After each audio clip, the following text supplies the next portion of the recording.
Shout very loud. Ladies and gentlemen, that's Fox and More.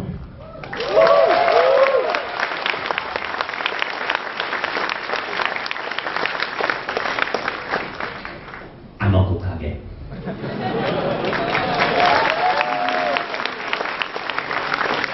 And this is my amazing balancing act.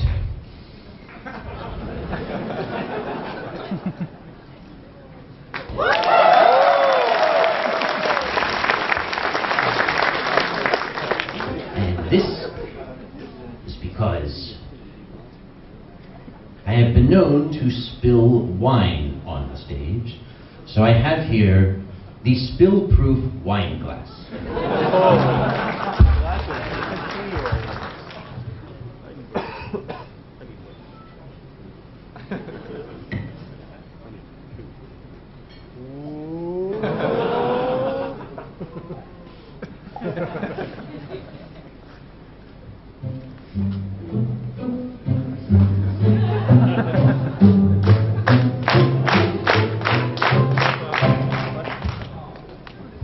Now you may notice this is a rather dark color for a Riesling. I was a little bit nervous. A very, very nice gentleman named Milky Way gave me this bottle, and I thought, it's a very old bottle. Riesling generally doesn't keep well. So I quietly opened it backstage to make sure it was still good. It's not just good, it's fucking good. Since he was kind enough to give the bottle to me, I should at least share. Mr. Milky Way, if you're out there, would you please come and join me for just a moment?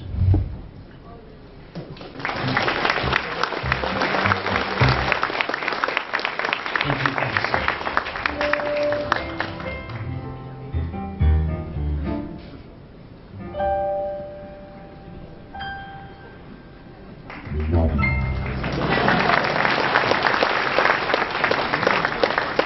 I should be like Sergeant.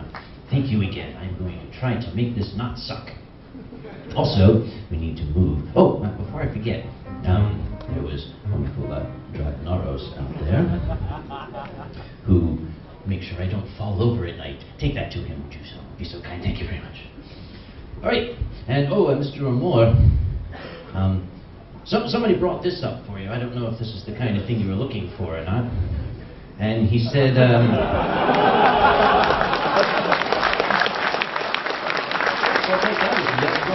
he said you had to do some sort of ritual by pouring it in that.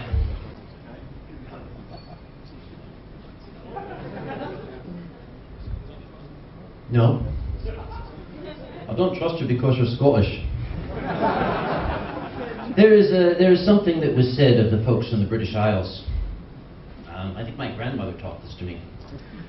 It said that first there were the Scots who kept the Sabbath and anything else they could lay their hands on. Then there were the Welsh who prayed on their knees and on their neighbours.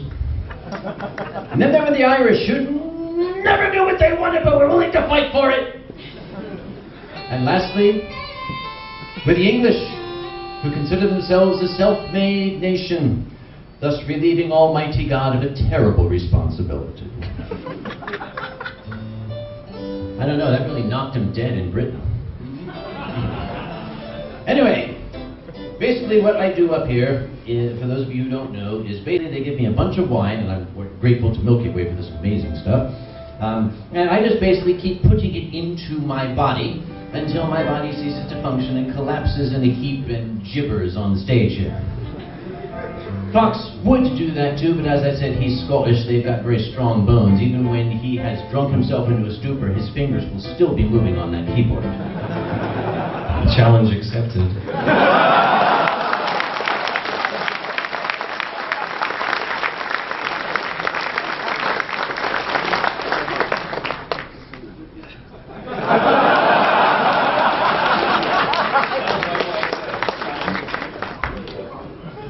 Let's see, shall we? Immediately when we're done, we're going to have a very, very brief break here, so the fox can be dragged off the stage by his still dancing fingers.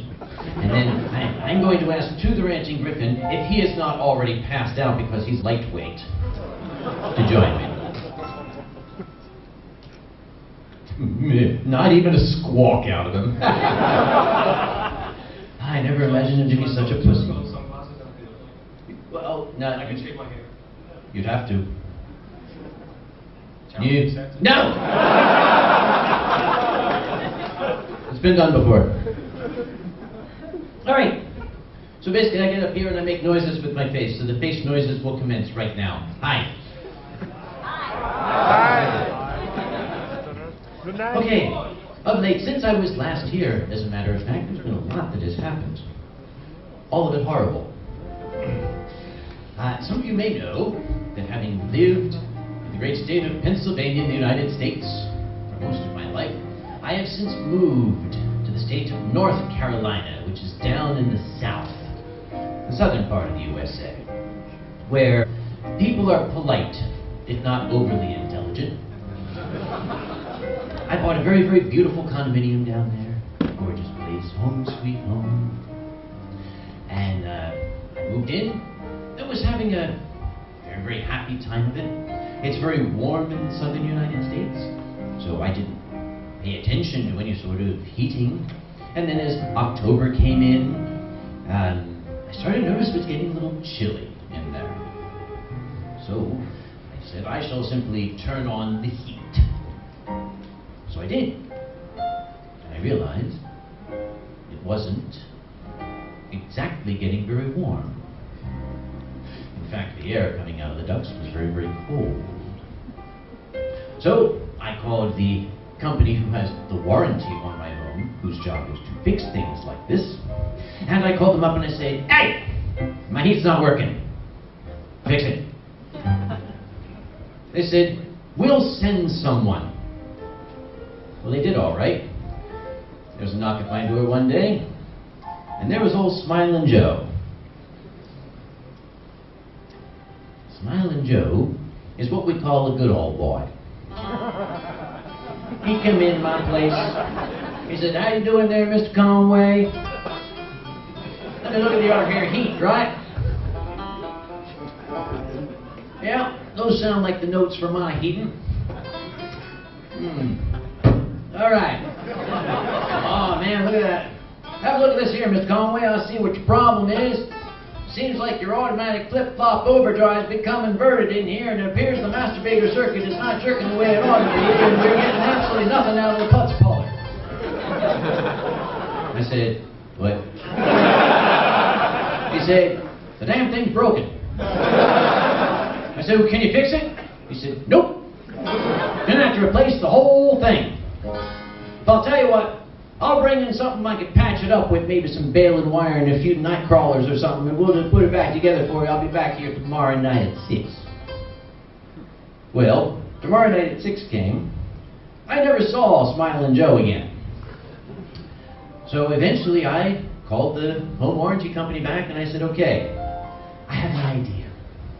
You guys are going to call Smilin' Joe, and you're going to tell him that he is not going to come onto my property again. As a matter of fact, he is never going to allow me to get eyes on him in any shape or form, because I will not be responsible for the outcome, because I'm a firm believer in the Second Amendment. That means I can shoot the bastard. Says so right in the law. Gotta love my country.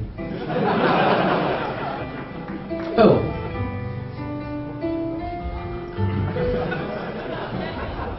So, I called up a professional heating man. There's a knock at the door, and here comes Mr. Professional. Mr. Professional comes in. He said, I don't know what Smilin' Joe was talking about. Look at that there. Your automatic flip-flop overdrive is flip-flopping just the way it oughta. That masturbator circuit is jerking like it oughta. And the putz puller, look at that thing pulling away. It's about to go off, in fact. I said, so what are you telling me? He said, it ain't broke. I said, great! Why don't I have any heat? He said, well, yeah, that's the problem. Okay, I said, let's start over again. Hi, I'm Sam Conway. Here's my heater. Tell me what's wrong with it. He said, not putting out any hot air.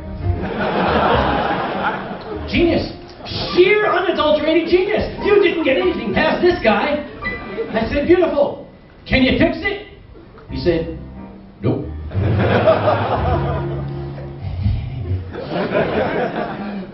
Okay, I'll bite. Why? He said, well, here's how your heater works, see? You got these here coils of hot water, and it's going to be blowing air up over those coils, you see? And that's going to make the air hot, and then the air is going to be hot, and it's going to come down, and it's going to make you hot. I said, mister, at my age, nothing's going to make me hot. I just want my heater to work. So, can you fix it? He said, nope. All right, why? He said, well, them there pipes got water in them. You need a plumber for that. All right, next phone call was the plumber. I got a bonus, because I didn't get one, I got three. I got Billy Bob, Bobby Bob, and Cletus showed up at my door. And they come in and they said, how you doing there, Mr. Conway? We can have a look at your hair coil. Oh, there's a problem there, Mr. Conway. See the problem with the coil up here? The problem is you got the air bubble in there. You got maybe like you're cavitating on the pump there because the water can't go through there with the air bubble. What we're going to do is got to get the air out of there and put the water through there, then you'll be all set. I said, what? He said, we're going to fix it. I said, thank you. So what they did was they took all the water out of the pipes and then put it back in. And the heat worked. I don't care, it worked. And that's physics, not chemistry. I don't know how it worked, but it worked. For about 2 months. After 2 months, the heat stopped working again. And I could tell the fan, the blowing motor, was not even coming on. So, with no choice, I called up Mr. Professional. And he came in and he said, opened the door to the heater and he said, Will, Mr. Conway, I see what your problem is. I said, what? He said, you know how when Billy Bob, Bobby Bob, and Cletus took out the water and then put it back in? He said, they probably should have closed that valve that keeps the water in. Oh. Well, that can happen to anyone, can't it? You know, it's sort of like, it's like, you know, it's like forgetting to shake off after you pee. You know what happens to all of us once. Girls, you got no idea what I'm talking about. We'll talk later, okay? Or do they? George Carlin asked that question. What do girls do? They just like bounce up and down? This is going the wrong way. Let me fix this. We had to take the fan, which is what we call a squirrel cage. It's this big rotary thing that is in like a big bucket. Well, that big bucket had filled to the absolute top with water. And for I don't know how long, that fan had turned into a Mississippi paddle wheeler until it finally gave up the ghost. At least I had heat back. But this didn't sour me on the state of North Carolina, because some furries there, and there are a lot of them. It is just crawling with furries. You cannot sling a dead cat without hitting a furry in North Carolina, let me tell you. So, a bunch of these fellas came over and they said, you don't look happy, Uncle Kage, what's the problem? And I said, boys, my heater broke. And Smiling Bob came, and then Mr. Professional came, and then Billy Bob, Bobby Bob, and Cletus came, and then Mr. Professional came back, and then he said, I don't know what I'm going to do. I just want to die. And they said, well, there's a sake bar a mile away. It's like, let's do it, let's go. Sake bar. Japanese rice wine, my favorite thing in the world. I love sake. Oh, sake is wonderful stuff. Sake is to me what Guinness and blowjobs is to Fox and more.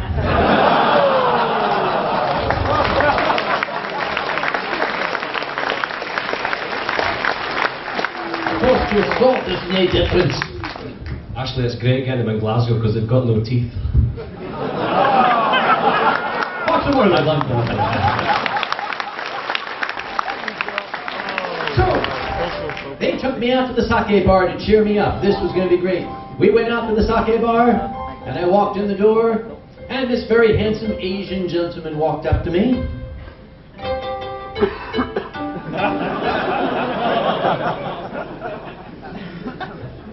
This very handsome Asian gentleman walked up to me. And he smiled, and he bowed, and he said, "How y'all doing?"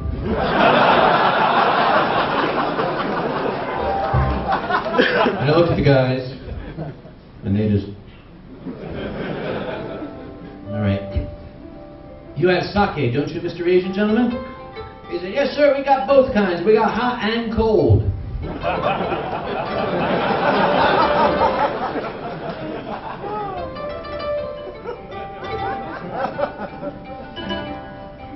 So when we sat down at this wonderful Asian bar, and they brought out some little, those little peas to eat there. What do you call it? Enemies, and we ate them. And then I said to the Asian gentleman when he came by, I said, "What type of sake do you serve?" He said, "I told you, hot and cold." I said, No. What type of sake? What grade? What prefecture? What brewery? And he said, "Let me get you a menu." And I looked at the fellas again.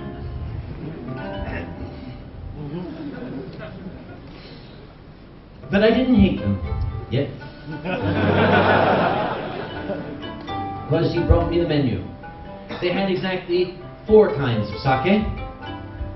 Shit, real shit, and So I decided that since was their absolute top shelf sake, that's the one I would get.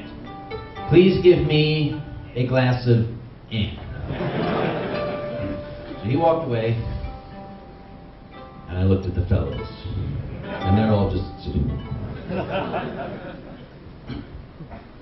And as I was looking at them, from the corner of my eye, I saw the waiter come back in with a bottle and a glass.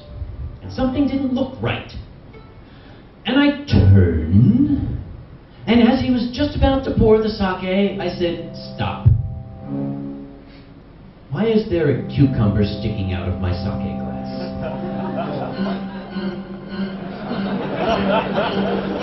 I'm going to ask again. Why is there a cucumber sticking out of my sake glass? And he said, "Didn't you want one?"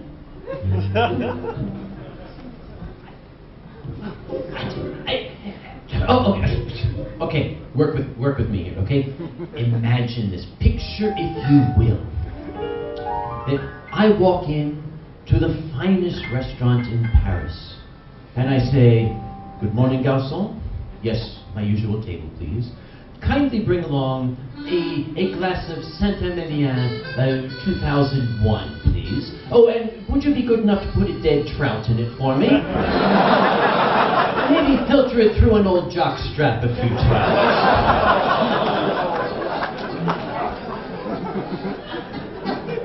Let me put it this way. No! No, I do not want a goddamn cucumber in my socket. Get it out of there! I looked over at these, and they were just...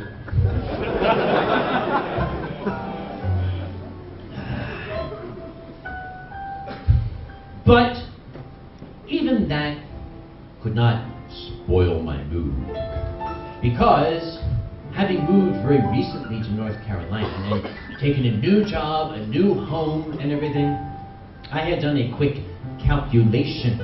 I don't know how it works in other countries, but in the United States, the way your taxes work is you give all of your money to the government, and then they give you back a little bit at the end of the year. Yeah, that's pretty much it, right? It's like being married, I'm told. Anyway, so if you move or take a new job or do something like that, you can get more money back from the government. I did a quick calculation, and I had a lot of money coming back